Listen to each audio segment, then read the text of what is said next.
Hello and welcome back to nature के आज के एपिसोड में आप सभी का स्वागत है। आज इस एपिसोड में हम बात करने वाले हैं डायबिटीज के बारे में, या फिर कहें रिवर्सिंग डायबिटीज के बारे में। क्योंकि अगर डायबिटीज की बात करें तो पूरे वर्ल्ड वाइड WHO की एक रिपोर्ट के अनुसार पूरे वर्ल्ड वाइड में 463 मिलियन केसेस डायबिटीज के हैं। साथ ही अगर इंडिया की बात करें तो 77 मिलियन केसेस इंडिया में भी देखे गए हैं।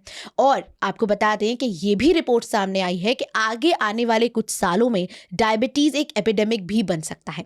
डायबिटीज को कैसे ट्रीट करें, क्योंकि आप सभी इस बारे में जानते होंगे, हम सभी के घरों में कोई ना कोई डायबिटिक पेशेंट मौजूद ही है। ये इतनी कॉमन समस्या है, कैसे इसे ट्रीट किया जा सकता है, कैसे हम इसको ट्रीट कर सकते हैं अपनी लाइफस्टाइल में चेंजेस लाकर, डाइट पर मेजरली चेंज लाकर। आज हम इसके बारे में बात करेंगे। इन सब पर बात करने के लिए हमारे साथ स्टूडियो में मौजूद हैं डॉक्टर संचिता भट्टाचार्य जी, मैम, जो कि होलिस्टिक हेल्थ फिजिशियन है। चलिए एपिसोड में मैम का स्वागत करते हैं। मैम, बहुत स्वागत करूंगी एपिसोड में। Thank you Rupali for inviting me. Ma'am, जैसे आज हम बात कर रहे हैं डायबिटीज़ के बारे में, स्टार्टिंग में ही हमने बात की कि किस तरह रिपोर्ट्स आई हैं सामने कि जो डायबिटीज़ है वो कितनी ज़्यादा बड़ी समस्या बनती हुई जा रही है आने वाले सालों में। मैं आपसे जानना चाहूँगी कि सबसे पहले मेन, क्योंकि डायबिटीज़ हम सबके घरों में कोई ना कोई ऐसे पेशेंट मौजूद रहते हैं, मैं जानना चाहूँगी डायबिटीज़ होने के मेन कारण क्या है। क्योंकि सबसे पहले कारण कहा जाता है कि आप ज़्यादा शुगर इनटेक करते हैं तो डायबिटीज़ हो रहा है। क्या और कारण हो सकते हैं इसके अलावा? बहुत बेसिक से मैं समझाती हूँ डायबिटीज़ क्यों होता है। बेसिकली डायबिटीज़ एक इंसुलिन रेजिस्टेंस का डिजीज़ है। इंसुलिन, जिनको डायबिटीज़ है उन्होंने इंसुलिन का नाम तो सुना ही होगा। क्या होता है, जब हम कुछ भी खाना खाते हैं वो जाके एब्जॉर्ब होता है सिस्टम में, ब्लड स्ट्रीम में शुगर जाता है, तो body always tries to keep everything in balance. Body में सबको होम्योस्टेसिस में रखना है। तो पैनक्रियास के बीटा सेल्स होते हैं जो इंसुलिन सिक्रीट करता है, वो ट्राई करता है कि ये शुगर हम सेल्स में पुश कर दे ताकि ब्लड शुगर लेवल सही रहे। अब जैसे आपका ये सेल है, सेल में कुछ इंसुलिन रिसेप्टर्स बोलते हैं, इंसुलिन रिसेप्टर्स है जिस पे इंसुलिन वर्क करता है, एक्ट करता है, और उससे शुगर अंदर जाता है सेल के अंदर। वो नॉर्मल फिजियोलॉजिकल एक फंक्शन है बॉडी के। अब आप सोच लीजिए कि ये एक रूम है जिसका ये लॉक है और ये की है, इंसुलिन की है, ठीक है। और वो जब की लॉक में फिट हो जाता है तो खुल जाता है सेल और शुगर अंदर चला जाता है, ब्लड शुगर लेवल नॉर्मल होता है। अब डायबिटीज़ में क्या होता है कि आपके सेल्स में ऑलरेडी बहुत सारा एनर्जी बना हुआ है, ग्लूकोज, फैटी एसिड्स, ये सब भर के रखा हुआ है। तो सेल बोलता है कि मुझे और एनर्जी चाहिए नहीं है, मैं क्यों लूँ? तो वो अपना इंसुलिन रिसेप्टर्स एकदम इनएक्टिवेट कर देता है। तो इंसुलिन एक्ट नहीं कर पाता तो शुगर अंदर नहीं जाता, सो ब्लड शुगर लेवल बढ़ता रहता है। अब बॉडी को फिर भी मेंटेन करना है तो वो पैनक्रियास को और पुश करते हैं कि और इंसुलिन भेजो, शायद इंसुलिन की कमी है, तो और इंसुलिन भेजते हैं। तो इसी तरह थोड़ा सा अंदर जाता है लेकिन फिर भी शुगर हाई होता है। उस स्टेज को हम डायबिटीज़ बोलते हैं, उस स्टेज को हम इंसुलिन रेजिस्टेंस बोलते हैं। और यही कारण है कि ब्लड शुगर लेवल्स हमारा हाई हो जाता है and that leads to a lot of complications. जी मैम, जैसे आपने डायबिटीज़ के बारे में बताया कि डायबिटीज़ कैसे हो सकता है, एक बेसिक तरीके से आपने समझाया। मैं जानना चाहूँगी इसके सिम्टम्स क्या क्या हैं, कैसे कैसे पता लग सकता है कि एक पर्सन को डायबिटीज़ है? जो सिम्टम्स बहुत कॉमनली होते हैं वो है फीलिंग ऑफ फटीग, मतलब टायर्ड लगता है बहुत क्रेविंग्स हो सकता है, हंगर क्रेविंग्स आ सकता है, और बहुत थर्स्टी फील कर सकते हैं, और बहुत ज़्यादा यूरिनेशन भी होता है। ये कॉमन सिम्टम्स होते हैं डायबिटीज़ के, और यही इसी से शुरुआत होती है बेसिकली। आगे जाके ऑफ कोर्स बहुत सारे कॉम्प्लिकेशंस भी आ सकते हैं। जी मैम, डायबिटीज़ के जैसे बारे में हमने बात की, तो अगर हम डायबिटीज़ की बात करें तो इसके रिस्क फैक्टर और कितना हो सकता है? क्योंकि मेरी फैमिली में मैंने एक पर्सन को ऐसे खोया है जिनको डायबिटीज़ था स्टार्टिंग स्टेज में, लेकिन धीरे होते होते काफ़ी ऐसे कॉम्प्लिकेशंस हो गए, काफ़ी ऐसी डॉक्टर्स, क्योंकि एलोपैथी डॉक्टर्स के पास जाते हैं तो वो एक के बाद Exactly. बीमारियाँ बताते ही रहते हैं। आपसे जानना चाहूँगी कि इसका रिस्क फैक्टर कितना ज़्यादा है? डायबिटीज़ का बहुत सारे रिस्क होते हैं। जैसे आपको अगर डायबिटीज़ है तो you are more prone to heart disease, you can be more prone to dementia, Alzheimer's भी अभी लिंक किया गया है डायबिटीज़ के साथ, and even weight gain, overweight भी होते हैं। It can be a cause as well as a result, दोनों ही होते हैं ओवरवेट फ्रॉम डायबिटीज़। तो वेट गेन से तो और बाकी मेटाबॉलिक सिंड्रोम हो सकते हैं, हार्ट डिजीज़ और बढ़ता है। सो किडनी डिजीज़ होता है डायबिटीज़ के कॉम्प्लिकेशन से, रेटिनोपैथी होता है डायबिटिक रेटिनोपैथी बोलते हैं, जो आँख की बीमारी है, ये सब डायबिटीज़ से ही लिंक्ड है। इसलिए जड़ से ही डायबिटीज़ को शरीर से निकालना बहुत ज़रूरी है। जी मैम, जैसे हम जब भी किसी को ऐसे सिम्टम्स दिखते हैं, जैसे आपने बताया कि फटीग हो जाना, ज़्यादा प्यास लगना या बॉडी में वो ऐसी फील आना, तो लोग एलोपैथी डॉक्टर्स के पास जाते हैं। और ये एक ऐसी समस्या है जब उन्हें वो इंसुलिन लेना ही पड़ता है, वो इंजेक्शन लेना ही पड़ता है और वो यूज टू हो जाते हैं इस चीज़ से। तो मैं आपसे जानना चाहूँगी कि क्योंकि एलोपैथी में इसका किसी चीज़ का कोई इलाज नहीं है, दे जस्ट कंटिन्यू मेडिसिन ही लेनी पड़ती हैं। क्योंकि हम बैक टू नेचर में बात करते हैं कि कैसे हम नेचर के पास जा सकते हैं और जड़ से इस चीज़ को, किसी भी बीमारी को हटा सकते हैं। रिवर्सिंग डायबिटीज़ के बारे में हम बात कर रहे हैं। आपसे सबसे पहले जानना चाहूँगी कि डायबिटीज़ को किस तरह रिवर्स किया जा सकता है, इसके बारे में बताइए। ओके, सो रिवर्स के बारे में बात करने के लिए हमें जानना ज़रूरी है कि इसका रूट कॉज क्या है, क्योंकि तभी हम उसको जड़ से निकाल सकते हैं। ठीक है, तो एक तो है कि अगर हम ज़्यादा इंटेक कर रहे हैं, कैलोरीज का इंटेक हो, फैट्स, ग्लूकोज, जो भी, और सबसे ज़्यादा प्रॉब्लम होता है जब हम रिफाइंड ग्रेन्स खाते हैं या ज़्यादा फैट्स खाते हैं। तो रिफाइंड ग्रेन्स का मतलब होता है जैसे आप वाइट राइस ले रहे हो, मैदा ले रहे हो, केक्स, बिस्किट, डोनट, पिज़्ज़ाज़, ये सब रिफाइंड ग्रेन्स होते हैं जो हमारे शुगर को एकदम स्पाइक कर देता है, और इंसुलिन भी इसलिए स्पाइक होता है। फिर इंसुलिन उस शुगर को बहुत ड्रॉप करने की कोशिश करता है, और जाके क्या होता है कि हमारा क्रेविंग्स और बढ़ जाता है और हम ऐसे जंक फूड खाने का वो करते हैं। तो ये एक साइकिल, विशस साइकिल हो जाता है। तो हमें इसको पहले तो रिफाइंड फूड्स बंद करना चाहिए। सेकंड है इवन एनिमल फूड्स में क्योंकि सैचुरेटेड फैट्स बहुत ज़्यादा होते हैं, वो जाके हमारे बॉडी में as they get deposited as fats, अगर हम बहुत एक्सेस में लेंगे तो वो जाके भी सेल्स को they block the cells, basically जो मैंने बताया इंसुलिन रिसेप्टर्स को ब्लॉक कर देता है, वेट बढ़ा देते हैं, जिसके कारण इंसुलिन रेजिस्टेंस बढ़ जाता है। फिर हमारे शरीर में अगर हम ज़्यादा फाइबर्स नहीं ले रहे हैं, फाइबर्स क्या करता है, जो प्लांट फूड्स में होता है, फ्रूट्स, वेजिटेबल्स, दाल्स, होल ग्रेन्स में होता है, वो फाइबर्स शुगर स्पाइक को थोड़ा सा रोक देता है, क्योंकि धीरे धीरे फिर शुगर एब्जॉर्ब होता है। जब हम कोई भी फाइब्रस फूड खाते हैं तो इंसुलिन स्पाइक नहीं होता, शुगर स्पाइक नहीं होता, वो धीरे धीरे बढ़ता है, तो इंसुलिन भी कम प्रोड्यूस होता है because it can manage that sugar. So fibre होना ज़रूरी है, अगर फाइबर नहीं है तो भी डायबिटीज़ हो सकता है। और एक इम्पॉर्टेंट चीज़ है, क्योंकि ये एक हार्मोन रिलेटेड डिजीज़ है, इंसुलिन हार्मोन है ना, तो हार्मोन रिलेटेड डिजीज़ है, तो कोई भी बाहर के चीज़ से हम केमिकल्स अंदर जा रहा है, जैसे जंक फूड में होता है, प्रोसेस अल्ट्रा प्रोसेस फूड्स में होता है, पैकेज फूड्स में होता है, वो केमिकल्स आर बिग हार्मोन डिस्ट्रप्टर्स, पूरा हार्मोन सिस्टम को इम्बैलेंस में कर देता है बॉडी के अंदर। और आजकल के एनिमल फूड्स और डेयरी भी बहुत सारे उसमें हार्मोन्स होते हैं, और भी पंप किया जाता है। इनफैक्ट एनिमल्स में तो होता ही है हार्मोन्स, प्लस पंप किया जाता है, एंटीबायोटिक्स पंप किया जाता है। तो वो जब हम खाते हैं, केमिकल्स भी आ रहे हैं, हार्मोन्स भी आ रहे हैं, वो हमारे बॉडी में इम्बैलेंस क्रिएट करता है, तो इसलिए उसको अवॉइड करना ज़रूरी है। और विटामिन डी का एक स्पेशल मेंशन करूँगी, क्योंकि विटामिन डी एक्चुअली विटामिन नहीं है, वो एक हार्मोन ही है।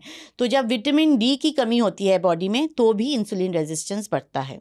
तो रूट कॉजेज़ हो गया, आप क्या खाना खा रहे हो, रिफाइंड ग्रेन ज़्यादा जा रहा है, एनिमल फूड्स आप खा रहे हो, फाइबर्स नहीं है आपके डाइट में, केमिकल्स बहुत ज़्यादा है, और विटामिन डी की कमी है, ये खाने के उस तरह से डायबिटीज़ कॉज करता है। बाकी जो कॉज करता है, अगर आपका लाइफस्टाइल सेडेंट्री हो, एक्सरसाइज कम हो, तो भी it can increase insulin resistance. Stress life में हो, कॉर्टिजोल प्रोडक्शन ज़्यादा हो, तो भी वो प्रॉब्लम क्रिएट करता है, डायबिटीज़, इंसुलिन रेजिस्टेंस बढ़ाता है। And these are the few, sleep का भी पैटर्न ख़राब हो, वो भी, because it leads to stress, it can lead to emotional eating, cravings बढ़ जाता है अगले दिन, तो वो सब गलत, फिर वो साइकिल में आप आ जाते हो।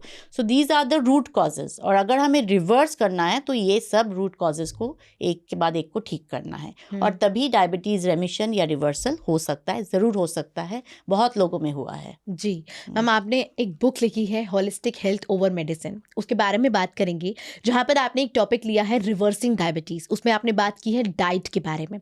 तो मैं आपसे जानना चाहूँगी कि डायबिटीज़ को रिवर्स करने के लिए क्या हमारी प्लेट में, क्या हमारी डाइट में होना चाहिए? ओके, सो ये मैंने बुक लिखी है होलिस्टिक हेल्थ ओवर मेडिसिन, और ये मैं बहुत ही इंस्पायर होकर लिखी थी, क्योंकि मेरे फैमिली में कई लोगों को डायबिटीज़ था। So that's why it made me research more on this and right this book, जहाँ पे एक पूरा चैप्टर है डायबिटीज़ रिवर्सल के ऊपर। एंड आप जैसे पूछ रहे हो प्लेट में क्या होना चाहिए, starting from breakfast, lunch, dinner. Breakfast तो आपको शुरू करना है कुछ अल्कलाइन फूड से, ताकि बॉडी में जो हीलिंग चाहिए ना, डायबिटीज़ में भी there are lots of parts which have got affected, तो उसको हीलिंग चाहिए तो आप सुबह थोड़ा सा फ्रूट्स के साथ एक ग्रीन स्मूदी के साथ शुरू कीजिए, which will help to alkalise the body alkalise करने में मदद करेंगे, प्लस हीलिंग प्रोसेस में मदद करेगा। लंच और डिनर में आपको स्टार्ट करना है सैलड्स के साथ, क्योंकि हमने फाइबर्स की बात किया है, तो रॉ सैलड्स में न्यूट्रिशन है, बहुत ज़्यादा रॉ न्यूट्रिएंट्स है, बहुत फाइबर्स है जो आपके शुगर स्पाइक को रुकेगा। तो सैलड से at least 1/4 of your plate should be salads. बाकी आपका 1/4 से ज़्यादा ग्रेन्स नहीं होना चाहिए, क्योंकि आजकल हमारे सेडेंटरी लाइफ है, हमें बहुत एनर्जी की तो ज़रूरत नहीं है, हम बैठे ही रहते हैं ज़्यादातर, थोड़ा बहुत 30 मिनट्स 40 मिनट्स एक्सरसाइज करते हैं, तो 1/4 अगर होल ग्रेन्स है वो काफ़ी है। जो ब्राउन राइस होना चाहिए या मिलेट्स होना चाहिए, किनोआ हो सकता है या होल व्हीट हो सकता है। कई लोगों में होल व्हीट भी प्रॉब्लम क्रिएट करता है, तो हम व्हीट फिर मना करते हैं, तो ब्राउन राइस एक्सेट्रा। और बाकी प्लेट में आपका दाल होना चाहिए, ऑफ कोर्स, जो छोले का दाल, ब्लैक चना दाल, मूंग मसूर, जो भी आपको पसंद है, अलग अलग दाल लीजिए, अलग अलग चीज़, दाल में अलग अलग न्यूट्रिशन है। एंड 4th एक कुक्ड वेजिटेबल। तो ये इससे आपका पेट भी भरा रहेगा, आपको सब कुछ मिल रहा है, कार्ब्स, प्रोटीन, फैट, सब कुछ मिल रहा है। नट्स एंड सीड्स थोड़ा सा आप ऐड कर सकते हो सैलड्स में, और इससे आपका पेट भी भरा रहेगा। और लंच और डिनर में आप ऐसे अगर खाएंगे और बीच में थोड़ा गैप देंगे, 4-5 घंटे का गैप देना बहुत अच्छा होता है डायबिटीज़ के लिए, क्योंकि तब क्या होता है, जब हम कुछ भी खाते हैं ना, अगर आप बार बार स्नैक्स ले रहे तो इंसुलिन बढ़ता है, और इंसुलिन एक फैट स्टोरेज हार्मोन भी है, तो जितने बार खाएंगे इंसुलिन स्पाइक होगा और इंसुलिन आपके बॉडी में फैट स्टोर करेगा, जो हानिकारक होगा डायबिटीज़ के लिए। तो इसलिए गैप भी दीजिए, और ठीक से आप ऐसे 3 बार खाएंगे तो आप देखोगे कि along with exercise and other things, फिर आपका धीरे धीरे डायबिटीज़ रिवर्सल होने लगेगा। जी, कई लोगों का बहुत फास्ट भी होता है। जी मैम, जैसे आपने बताया कि रूट कॉजेज़ के बारे में बताया आपने, और आपने कहा कि हमें धीरे धीरे अगर रिवर्स करना है डायबिटीज़ को, धीरे धीरे उन रूट कॉज को हटाना होगा। डाइट के बारे में आपने बताया कि डाइट कितनी ज़्यादा ज़रूरी है। मैं आपसे जानना चाहूँगी कि आजकल ये भी टर्म्स बहुत ज़्यादा कहा जाता है, जैसे आपने कहा कि कैलोरीज़ को हटाना है, कैलोरीज डेफिजिट में रहना है। आजकल लोग क्योंकि ज़्यादा जंक फूड लेते हैं, ज़्यादा ये सब चीज़ें करते हैं, तो कैलोरी डेफिजिट करने के लिए इंटरमिटेट फास्टिंग करते हैं। इंटरमिटेट फास्टिंग क्या है और ये कितनी ज़्यादा ज़रूरी या फिर डायबिटीज़ में कैसे हेल्प कर सकती है, इसके बारे में जानना। तो इंटरमिटेंट फास्टिंग मतलब जैसे आपने 6-7 बजे तक डिनर ले लिया, सुबह आपने 8-9 बजे ब्रेकफास्ट लिया, तो आपका काफ़ी गैप हो जाता है। 12 आवर्स का गैप तो होना ही चाहिए। अगर 14 आवर्स कर सकते हैं, 16 आवर्स भी कई लोग करते हैं, and if they are comfortable doing it, बहुत अच्छा है। फास्टिंग इसलिए, जैसे मैंने बताया, जितने बार आप खाओगे इंसुलिन स्पाइक होगा, तो वो गैप देने से आपका इंसुलिन कम होगा, डिप हो जाएगा। जब इंसुलिन डिप होगा तभी आपका शुगर लेवल्स, मतलब आप खा नहीं रहे हो तो शुगर स्पाइक होने की कोई वो नहीं है। एंड जब इंसुलिन डिप होगा तो फैट बर्निंग होगा, तो वो सेल्स जो मैंने बताया था ना, जो भरा पड़ा हुआ है एनर्जी के, तो वो फैट बर्निंग होने लगेगा। So then the insulin receptors will become more active, they will allow the next next food to get into the cells. So इस तरह से गैप होना अच्छा है, बहुत अच्छा है, वो सेल्फ हीलिंग प्रोसेस में भी मदद करता है। एंड 12 आवर्स का तो मिनिमम गैप होना ही चाहिए, उससे ज़्यादा आप कर सकते हो तो बहुत अच्छा है। जी, तो इंटरमीडिएट फास्टिंग जो है वो एक्चुअली हेल्प करता है रिड्यूसिंग दिस। मैम, जैसे इंटरमीडिएट फास्टिंग में, क्योंकि आपने कहा कि 12 आवर्स का गैप रहता है, रात को शाम को जो है 7 बजे तक अपना डिनर सब कुछ कंप्लीट करना है, और सुबह 12 आवर की क्लॉक के तरीके से खाना है, तो मैं जानना चाहूँगी कैसे हम शुरुआत कर सकते हैं, अपनी वो विंडो को कैसे ओपन कर सकते हैं, किन फूड्स को लेकर विंडो ओपन की जा सकती है? सुबह जैसे मैंने बताया, अल्कलाइन फूड्स बेस्ट होता है, because the body starts healing at night, let's say around 12 o'clock, and then this healing process continues to about 11-12 o'clock in the morning. इस टाइम में एक तो फास्टिंग हो गया आपका सुबह 7-8 बजे तक, उसके बाद आप कुछ खाना चाहते हो तो स्टार्ट विद अल्कलाइन फूड्स। अब प्लांट फूड्स अल्कलाइन होते हैं, बेस्ट है, फ्रूट्स ले लो आप, स्मूदी ले लो आप, ठीक है, उससे आपका, and people are so afraid कि हम फ्रूट्स खाएंगे, स्मूदी में फ्रूट्स डालेंगे तो हमारा शुगर स्पाइक होगा, लेकिन ऐसा नहीं होता।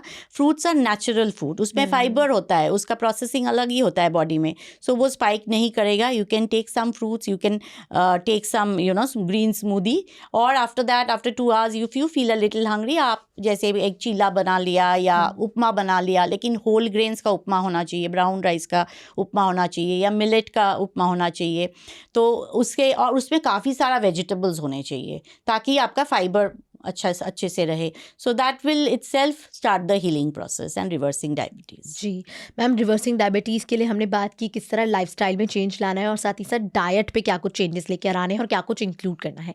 मैं जानना चाहूँगी फिजिकल हेल्थ के लिए डायबिटीज़, क्योंकि किसी को अगर ये हो जाता है तो कैसे उसे ट्रीट किया जा सकता है, फिजिकल में हम क्या कुछ कर सकते हैं फिजिकल एक्टिविटीज़ में? हाँ, फिजिकल एक्टिविटीज़ बहुत ज़रूरी होता है, क्योंकि जैसे मैंने बताया ना कि रिसेप्टर्स को एक्टिव होना पड़ता है, तभी इंसुलिन अंदर एनर्जी जाने देता है, फूड अंदर जाने देता है।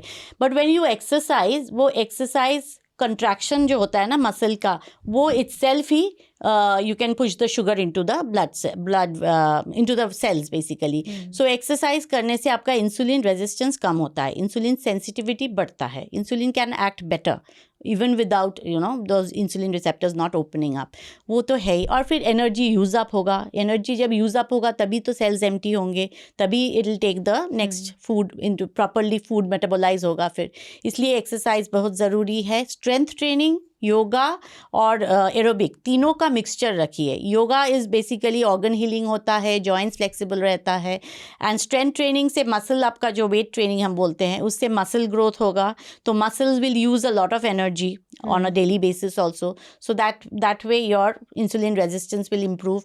And third also the aerobic exercise भी थोड़ा ज़रूरी है, इसलिए वॉक कीजिए 30 minutes 40 minutes every day, walking, jogging, swimming, running, जो भी आपको पसंद है वो आप कीजिए। तीनों का डिफरेंट काइंड्स ऑफ एक्सरसाइज होने से बेस्ट होता है जी। And walk 10 minutes after every meal, तो तब आपका शुगर कम हो जाता है। जी मैम, जैसे आपने बताया कि शुगर कम करने के लिए, डायबिटीज़ कम करने के लिए हमें डाइट में क्या लेना चाहिए, उसके बाद फिजिकल एक्टिविटीज़ क्या क्या करनी चाहिए, योगा के बारे में भी आपने बात की, एरोबिक के बारे में आपने बात की।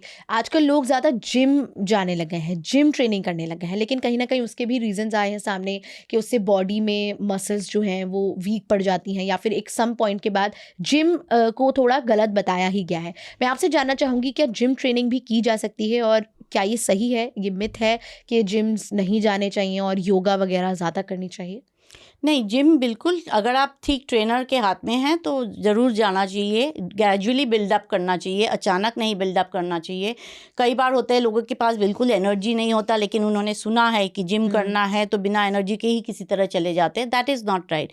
अलाउ राइट न्यूट्रिशन पहले लीजिए, allow the energy to buildup.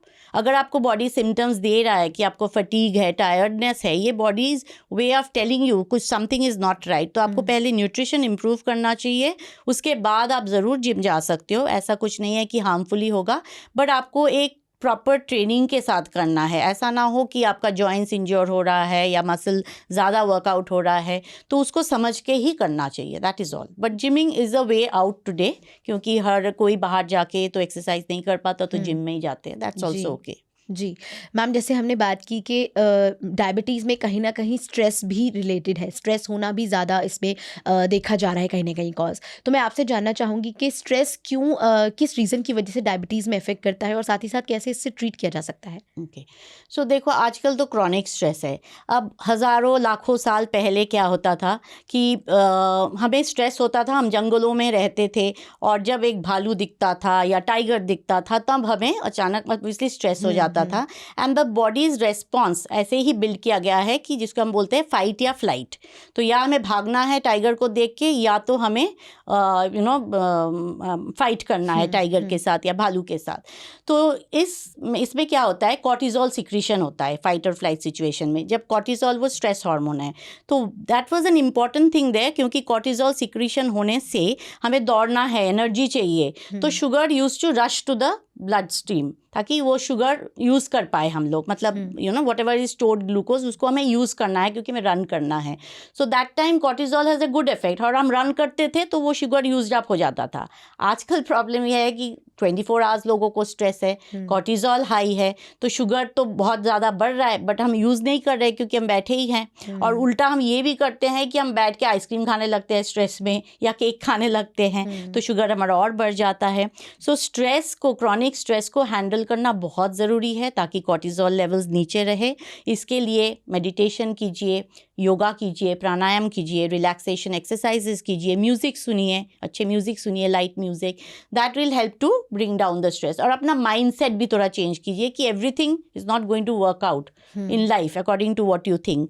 थोड़ा कंट्रोल हमें छोड़ना चाहिए, लाइफ में सब कुछ हमारे कंट्रोल में नहीं है।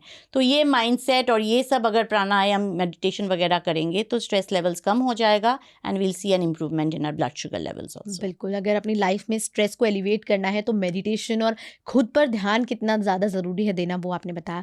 मैम, जैसे हम बात कर रहे हैं कि डायबिटीज़ के बारे में, अगर डायबिटीज़ आजकल देखा जा रहा है कि पहले लोगों को लगता था कि एक सर्टेन एज पे जाके जो है डायबिटीज़ की प्रॉब्लम देखने को मिलती है। एक रिपोर्ट्स के अनुसार 8 साल के बच्चों को भी आजकल डायबिटीज़ देखने को मिल रहा है। तो मैं आपसे जानना चाहूँगी कि क्या वो रीज़न हो सकता है इतनी छोटी एज में डायबिटीज़ हो जाने का, और क्या इसको ट्रीट करने के लिए भी लाइफस्टाइल में चेंजेस लाना, जैसे आपने डाइटरी चेंजेस बताए, वो इफेक्ट करेगा इस चीज़ में? जब बहुत यंग एज में डायबिटीज़ होता है, वो हो सकता है टाइप 1 डायबिटीज़ है, वो एक ऑटो इम्यून डिजीज़ है, उसका थोड़ा सा अलग इलाज है, बट उसमें भी लाइफस्टाइल चेंजेस मदद करता है। बट जिन यंग एज में ज़रूर आजकल हो रहा है, 20 ईयर्स में, 19 ईयर्स में, 18 ईयर्स में भी डायबिटिक लोग हो रहे हैं, क्योंकि बचपन से लेके 18 साल 16 साल तक उन्होंने इतना जंक फूड लिया है या इतना प्रोसेस्ड फूड्स लिया है जो ऑब्वियसली हमारे पूरे सिस्टम को बर्बाद कर दिया है।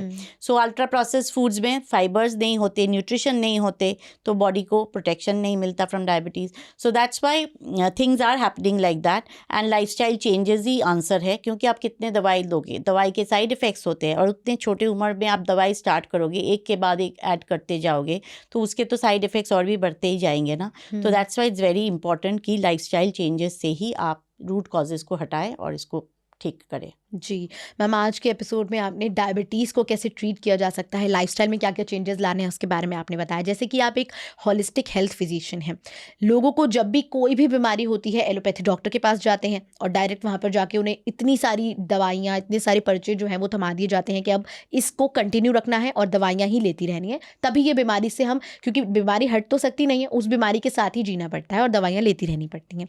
मैं आपसे जानना चाहूँगी, क्यों हम होलिस्टिक हेल्थ में जाएँ, होलिस्टिक ट्रीटमेंट पर जाएँ rather than allopathy treatments? देखो, मैं भी एक एलोपैथिक डॉक्टर हूँ, बट मुझे चैलेंजेस था फैमिली में, तो मैंने एक्सप्लोर किया और ये समझ में आया कि लाइफस्टाइल चेंजेस तो बहुत ज़रूरी है। और थैंकफुली आजकल काफ़ी डॉक्टर्स भी हैं जिनको लग रहा है कि holistic, you have to make the lifestyle changes also along with medicine के एक्यूट केसेस में होना ज़रूरी होता है, मतलब देना ज़रूरी होता है, बट पहला ही वो नहीं होना चाहिए कि आपको डायबिटीज़ डिटेक्ट हुआ या प्री डायबिटीज़ डिटेक्ट हुआ और आप मेडिसिन शुरू कर दिया।